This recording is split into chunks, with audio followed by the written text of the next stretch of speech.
అమ్మవారికి పసుపు పోయండి.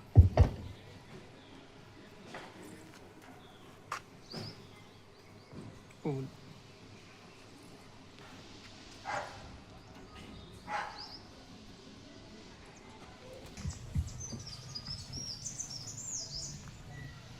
సంఘ దక్ష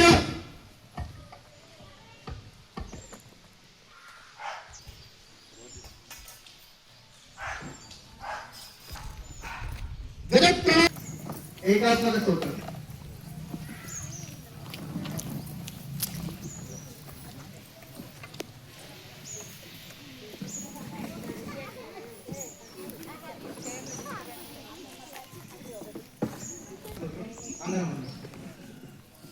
ఓం సచ్చిదానంద రూపాయ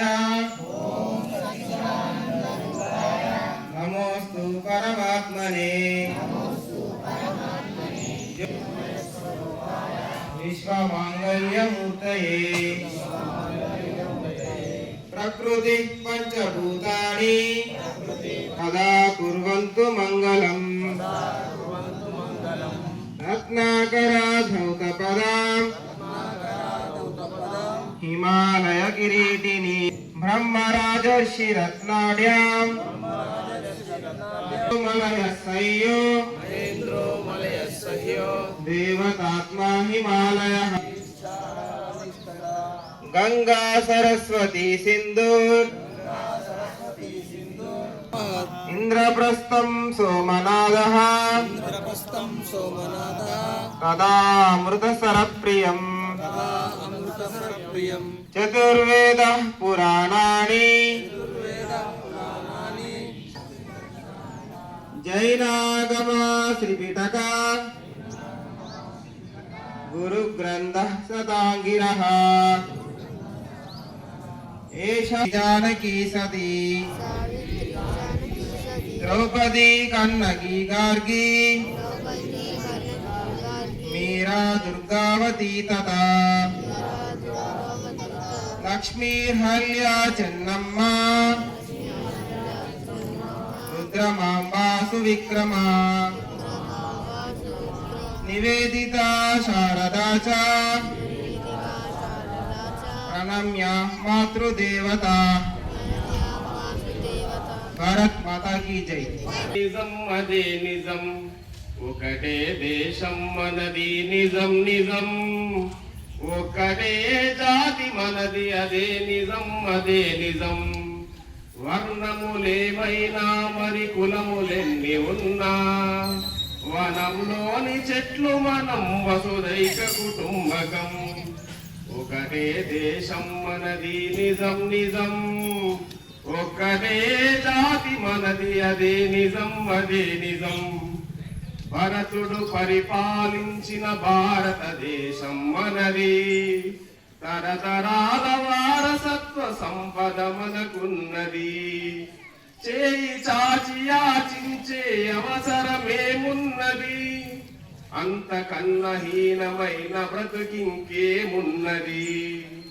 ఒకటే దేశం మనది నిజం నిజం, ఒక్కటే జాతి మనది అదే నిజం అదే నిజం. వాల్మీకి మనవాడే వ్రాసెను రామాయణం, వ్యాసుండెవరో కాదు వ్రాసె మహాభారతం. అష్టాదశ పురాణాలు అంతులేని ధర్మాలు అందించిన ఋషులందరూ వందనీయులే. మన దేశం మనది నిజం నిజం, ఒక్కటే జాతి మనది అదే నిజం అదే నిజం. గుండెలలో భగవంతుని బంధించిన భక్తులు, ప్రకృతినే శాసించిన పతివ్రతామూర్తులు, సత్యాన్వేషణకై తమ సర్వస్వాన్నర్పించిన త్యాగులు యోగులు బలిరేవీతరాగులెందరో. ఒకటే దేశం మనది నిజం నిజం నిజం, ఒకటే జాతి మనది అదే నిజం అదే నిజం.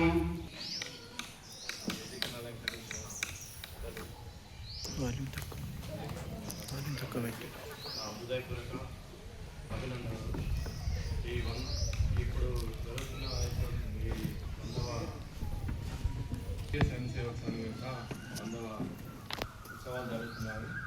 ఇది 1925 సెప్టెంబర్ 7న స్టార్ట్ అయింది. అది మహారాష్ట్రలో ఎవరంటే మన కేశవరావు బలీరామ్ హెగ్డేవార్ గారు దీన్ని మొదలు స్టార్ట్ చేశారు. అక్కడి నుండి తర్వాత హిందూ ధర్మాన్ని రక్షించడానికి కోసము, హిందువులను ఐక్యతగా ఉంచడానికి కోసము ఇది స్థాపించబడ్డది. ఇది విజయవంతంగా తర్వాత ఇప్పుడు వీళ్ళు చేస్తున్నటువంటి సేవలు కూడా విపత్తులు జరిగినప్పుడు చాలా మటుకు వీళ్ళే సంఘ సభ్యులే వీళ్ళంతా కూడా స్వచ్ఛందంగా వాళ్ళు సేవ చేస్తుంటారు. వాళ్ళు ఎలాంటి ఏది ఆశించకుండా ప్రతి రాష్ట్రంలోకి వెళ్ళి ఎక్కడ విపత్తు జరిగినా, జాతీయ విపత్తులు ఏది జరిగినా, ఎలాంటి జరిగినా కూడా ముందుండి వాళ్ళు సేవ చేస్తుంటారు. సేవ చేయడం అంటే ఏది కూడా ఆశించకుండా వాళ్ళు సేవ చేస్తుంటారు. ఇలాంటి సంఘం మరి ప్రపంచంలోనే ఒక 40 లక్షల మంది దాకా వీళ్ళు సంఘ సభ్యులు ఉన్నారు. ప్రపంచంలోనే ఇది పెద్దది సంఘం ఇది. తర్వాత ఇలాంటి మంచి కార్యక్రమాలని సేవాభావంతో చేస్తారు కాబట్టి ఇందులో హిందూ ధర్మాన్ని కాపాడడం, తర్వాత మన హైందవ ధర్మాన్ని కాపాడుకోవడం, మనం అన్నీ కూడా మనం ఇందులో మనం ఎక్కువ చేస్తే మనకి ఏం చేయాలంటే మన ధర్మం ఏంటి, మనమేంటి, మన స్థితిగతులు ఏంటి, మనం ఎలా ఉండాలి, ఇవన్నీ కూడా నేర్పిస్తారు. కాబట్టి ఇదంతా కూడా మనకు అవసరము. ఎందుకంటే మనదంతా కూడా కొంత ఏంటి పోకడలు, పాశ్చాత్య పోకడలతో అటు ఇటు జరుగుతుంది. అలాంటివి కాకుండా మన ధర్మాన్ని మనం రక్షించుకోవాలి. మన ధర్మాన్ని రక్షించుకుంటే మనందరూ ఏకతాటిపై ఉంటే దేశానికి మరియు మన వాళ్ళందరికీ కూడా ఉపయోగపడే విధంగా ఉంటుంది. ఈ రాష్ట్రీయ స్వయం సేవక సంఘం చాలా ఉన్నతమైనది. ఇందులో పనిచేసే వాళ్ళు కూడా స్వచ్ఛందంగా పనిచేస్తారు. ఎలాంటిది కూడా ఆశించరు. వీళ్ళు స్వచ్ఛందంగా పనిచేసి ఒక వీర సైనికుల్లాగా పనిచేస్తారు వీళ్ళు. కాబట్టి ఇలాంటి వాళ్లకు మనం ప్రత్యేకమైనటువంటి 100 సంవత్సరాల ఈ రాష్ట్రీయ స్వయం సేవక యొక్క 100 సంవత్సరాల అభినందనలు జరుపుతూ మరి ఇందులో కూడా అందరూ ఇలాంటి చేయాలని అందరినీ అర్థిస్తూ అందరికీ అభినందనలు. తర్వాత అందరికీ ఈ అవకాశం ఇచ్చినటువంటి సూచన అండి, మీ అందరి మొబైల్స్ ఫ్లైట్. పరమ పవిత్ర భగవద్ధ్వజ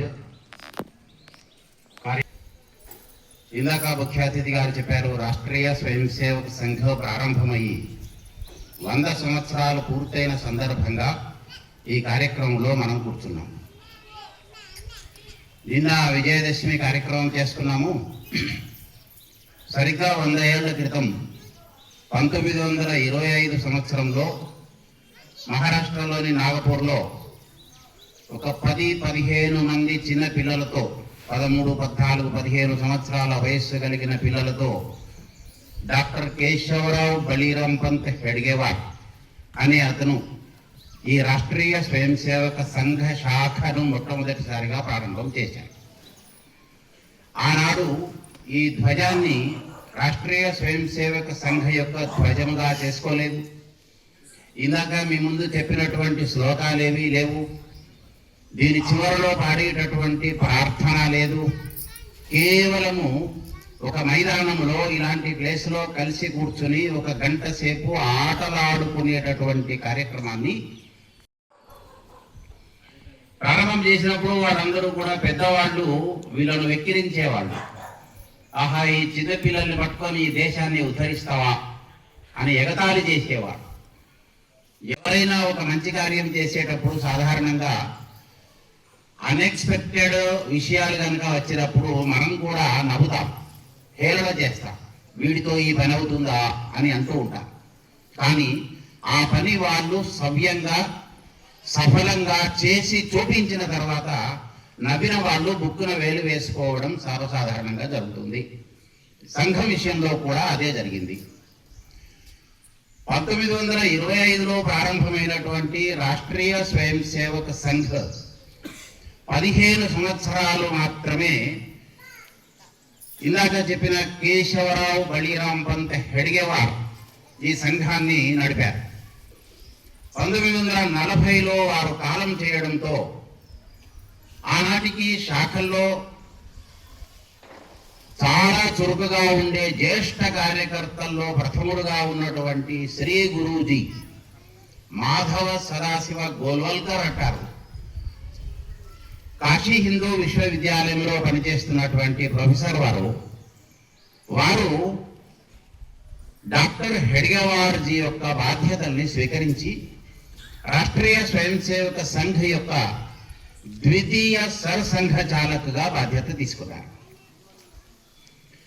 1940 వరకు 15 సంవత్సరాల కాలము సంఘాన్ని వ్యాప్తి చేసేటటువంటి కార్యాన్ని డాక్టర్ జీ చేస్తే దాన్ని అనేక శాఖల్లోనికి పంపించే ప్రయత్నాన్ని అంటే విస్తరణ కార్యాన్ని చేసిన వారు గురూజీ. దాదాపు 33 సంవత్సరాలు 1940 నుండి 73 వరకు ఏకబిగిన ఈ దేశంలో అనేక సార్లు పర్యటనలు చేసి వారి గురించి చెబుతూ వారి జీవితము బయటి కంటే ట్రైన్లో ఎక్కువ గడిచిపోయింది అని చెప్తారు. అంటే అంత ప్రయాణాలు చేశారు. అప్పుడు ఇంత వేగంగా అభివృద్ధి చెందిన ఫ్లైట్స్ లేవు. సాధారణటువంటి రైలు ప్రయాణాలు చేసి దేశమంతా అనేక సార్లు తిరిగి అనేక క్షేత్రాలలో సంఘాన్ని విస్తరింపజేసిన వారు మాధవ సదాశివ గోల్వల్కర్. వారిని గురూజీ అని పిలుస్తాం. గాంధీ చేతిలోకి వచ్చింది భారత జాతీయ కాంగ్రెస్. మహాత్మా గాంధీ ఆధ్వర్యంలో 1920 నుంచి భారతదేశంలో జాతీయ ఉద్యమం జరుగుతున్నది. ఈ దేశానికి బ్రిటిష్ వాళ్ళు వెళ్ళిపోవాలి, ఈ దేశానికి స్వాతంత్రం రావాలి, ఈ దేశం స్వతంత్రం కావాలి అనే ప్రయత్నం అంతటా కూడా జరుగుతూ ఉన్నది. అప్పటికి రాష్ట్రీయ స్వయం సేవక సంఘ ప్రారంభం కాలేదు.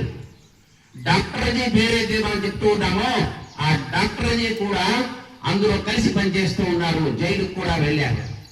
కానీ అనేక ఇండియన్ నేషనల్ కాంగ్రెస్ సమావేశాల్లో పాల్గొని అక్కడ జరుగుతున్న చర్చలన్నీ పరిశీలించిన తర్వాత వారికి అర్థమయ్యింది ఈ దేశానికి కావలసింది కేవలం స్వతంత్రం కాదు, ఈ దేశంలో సంఘటన నిర్మాణం చేయాలి. మీరు చాలా మందికి తెలుసు, ఈ దేశానికి స్వాతంత్రం రావడానికి ముందు 200 సంవత్సరాలు బ్రిటిష్ వాళ్ళు పరిపాలించారు. బ్రిటిష్ వారి దేశం వాళ్ళు కాదు, వాళ్ళకంటే ముందు పరిపాలించిన వాళ్ళు మొగలాయిలు ఈ దేశం వాళ్ళు కాదు. అంతకుముందు పరిపాలించిన సయ్యదులు, లోడీలు, సుల్తానులు, ఖిల్జీలు వీళ్ళెవరు కూడా భారతదేశం వాళ్ళు కాదు. కానీ 1200 సంవత్సరాలు విదేశాల్లో ఎక్కడెక్కడి నుంచో ఇంగ్లాండ్ నుండి, హాలాండ్ నుండి డచ్ వాళ్ళు, పోర్చుగీస్ వాళ్ళు భారతదేశానికి వచ్చి వ్యాపారం పేరుతో వచ్చి ఈ దేశాన్ని ఆక్రమించుకొని ఈ దేశంలో పరిపాలన చేస్తూ ఇక్కడి సంపద అంతా కూడా దోచుకుపోయే ప్రయత్నం చేశారే. వీళ్ళందరికీ సహకరించిన వాళ్ళెవరు? బ్రిటిష్ ఆర్మీలో పనిచేసిన వాళ్ళెవరు? మొదలై ఆర్మీలో పనిచేసిన వాళ్ళెవరు? ఖిల్జీలతో పనిచేసిన వాళ్ళెవరు? వాళ్ళందరూ కూడా సగటు భారతీయులే. అక్కడి నుంచి వచ్చిన వాళ్ళందరూ కూడా వాళ్ళ భార్యలతో రాలేదు, వాళ్ళు మాత్రమే వచ్చారు. ఈ దేశంలో ఉండే యువతులను ఎత్తుకుపోయి వాళ్ళు పెళ్లిళ్ళు చేసుకున్నారు, వాడుకున్నారు. పెళ్లిళ్ళు చేసుకోవడం కంటే కూడా వాళ్ళకు సహకరించిన వాళ్ళు మన దేశంలో మనతో పాటు కలిసి ఉంటున్న మన తోటి వాళ్ళు, మన హిందువులే వాళ్ళ సైన్యంలో చేరి లక్షలాది మంది, కోట్లాది మంది మన హిందువులు మతం మారడానికి కానీ మరణించడానికి కానీ కారణమయ్యారు. నా దేశం, నా జాతి, నా వాళ్ళు అనే స్పృహ లేనటువంటి సమయం అది. డాక్టర్ జీ బాగా ఆలోచించారు. స్వాతంత్రం రావడం వల్ల ప్రయోజనం లేదు, వీళ్ళందరినీ కలిపి ఉంచడం ఎలా? ఈ దేశంతో, ఈ మట్టితో, ఈ సంస్కృతితో, ఇక్కడి ధర్మంతో వీళ్ళను పెనవేసేది ఎలా? దీనికి ఏదో ఒక మార్గాన్ని చూడాలి. అప్పటికీ ఆయన కలకత్తాలో డాక్టర్ కోర్సు చదివారు. డాక్టర్ కోర్సు పూర్తయిన తర్వాత ఎక్కడైనా సరే డాక్టర్గా పనిచేస్తే, బ్రిటిష్ వాళ్ళ దగ్గర పనిచేస్తే మంచి జీతం వచ్చేది. కానీ స్వార్థం కోసం ఆలోచించలేదు. ఈ దేశంలో ఉన్న రుగ్మత ఏదైతే ఉన్నదో దానికి మందు తయారు చేసిన డాక్టర్ అయ్యారు కేశవ బలిరామ్ ఖెడ్గేవార్. దానికోసం ప్రారంభించారు రాష్ట్రీయ స్వయం సేవక సంఘ. క్రమక్రమంగా రాష్ట్రీయ స్వయం సేవక సంఘం ఎదుగుతూ వస్తున్నది. 1947లో స్వాతంత్రం రావడానికి కొద్ది రోజుల ముందు రాష్ట్రీయ స్వయం సేవక సంఘని పంజాబ్లో మొట్టమొదటిసారిగా బ్యాన్ చేశారు. సంఘాన్ని బ్యాన్ చేసింది బ్రిటిష్ వాళ్ళు. ఈ సంఘ శాఖలు నడవడానికి వీల్లేదు, హిందువులందరూ ఒకటి కావడానికి వీల్లేదు, వీళ్ళందరూ ఒకటైతే మేము ఈ దేశంలో ఎక్కువ కాలం ఉండలేము. కానీ తర్వాత తెలిసింది కేవలం పంజాబ్ ప్రోవిన్స్ లో మాత్రమే జరిగింది, దేశమంతటా బ్యాన్ జరగలేదు. మిగతా పెద్దవాళ్ళ యొక్క సంప్రదింపుల ద్వారా దాన్ని ఎత్తివేశారు. కానీ 1948 జనవరి 30న ఢిల్లీలోని బిర్లా మందిర్లో నాథూరామ్ గోడ్సే అనేటటువంటి వ్యక్తి మహాత్మా గాంధీని కాల్చి చంపేశారు. ఆయనను అరెస్ట్ చేసి కోర్టుకు తీసుకెళ్ళినప్పుడు ట్రయల్ జరిగిన తర్వాత నీకు శిక్ష ఎందుకు వేయకూడదు, అలాంటి ఒక పెద్ద మనిషిని చంపేశావు అని అడిగితే నేను మీకు సమాధానం చెప్పడానికి దాదాపు 1 గంట సమయం పడుతుంది, మీరు 1 గంట సమయం ఇచ్చేది ఉంటే మీ ప్రశ్నకు సమాధానం చెప్తా అని చెప్పాడు నాథూరామ్ గోడ్సే. మరి నాథూరామ్ బోల్తా హూ అని మరాఠీలో ఒక పుస్తకం వచ్చింది. ఆయన కోర్టులో చెప్పినటువంటి సమాధానం అంతా కూడా మరాఠీలో వచ్చింది. తర్వాత దాన్ని నిషేధించారు ఆ పుస్తకాన్ని. స్వతంత్రం ఎత్తిపోయిన తర్వాత, భారతదేశానికి స్వతంత్రం వచ్చిన తర్వాత 60 తర్వాత ఆ పుస్తకం మీద నిషేధం ఎత్తివేశారు. ఇవాళ ఆయన సమాధానం ఏమి చెప్పినారో అందులో కనిపిస్తుంది. ఒక 180 కారణాలు చెప్పి ఇన్ని తప్పులు చేసిన గాంధీజీని నేను చంపకుండా ఎలా వదిలిపెడతాను అని అడిగినాడు ఆయన నాథూరామ్ గోడ్సే. కానీ నాథూరామ్ గోడ్సే అప్పటికే పొలిటికల్ పార్టీ ఏదైతే హిందూ మహాసభ ఉందో అందులో సభ్యుడు. హిందూ మహాసభ అనేది రాష్ట్రీయ స్వయం సేవక సంఘానికి సంబంధించినదనే ఆరోపణ పెట్టి 48లో రాష్ట్రీయ స్వయం సేవక సంఘాన్ని నెహ్రూ ప్రభుత్వం మొదటిసారిగా బ్యాన్ చేసింది. ఆ తర్వాత Kapoor commission, justice Kapoor commission వేశారు. జస్టిస్ కపూర్ కమిషన్ ఆర్ఎస్ఎస్ కి గాంధీ హత్యతో సంబంధం లేదు అని స్పష్టం చేసింది. తర్వాత సంఘం బాగా విస్తృతంగా శాఖలు పెరిగినాయి. 1975 జూన్ 25 ఇందిరాగాంధీ ప్రధానమంత్రి, ఆమె రాష్ట్రీయ స్వయం సేవక సంఘ పైన నిషేధం విధించింది. అత్యవసర పరిస్థితిని ఏర్పాటు చేశారు. అత్యవసర పరిస్థితిలో ఇట్లా మనం కూర్చొని మాట్లాడుకోవడానికి వీల్లేదు. ప్రాథమిక హక్కులు ఎవరికి ఏ హక్కులు లేవు. ఏ హక్కులు లేకుండా చేయడమే కాకుండా సంఘాన్ని నిషేధించింది. నిషేధాన్ని ఎత్తివేశారు. సంఘం మీద నిషేధాన్ని ఎత్తివేశారు. రాష్ట్రీయ స్వయం సేవక సంఘ మీద నిషేధం పెట్టినప్పుడల్లా రాష్ట్రీయ స్వయం సేవక సంఘ యొక్క పని డబల్ త్రిబుల్ అయ్యింది. శాఖల సంఖ్య పెరిగింది. రబ్బరు బంతిని ఎట్లయితే గోడకు కొడితే అది అంత వేగంగా రివర్స్ వస్తుందో సంఘ శాఖలు పెరిగినాయి, స్వయం సేవకులు పెరిగినారు. ఇవాళ ఇవ్వడానికి కారణమేమి? ఇంతమంది ఎలా వచ్చినారు? దేశమంతటా పెరుగుతూ ఉన్నది. ఇటువంటి వివాదాస్పద కట్టడాన్ని కూల్చివేశారు. వివాదాస్పద కట్టడం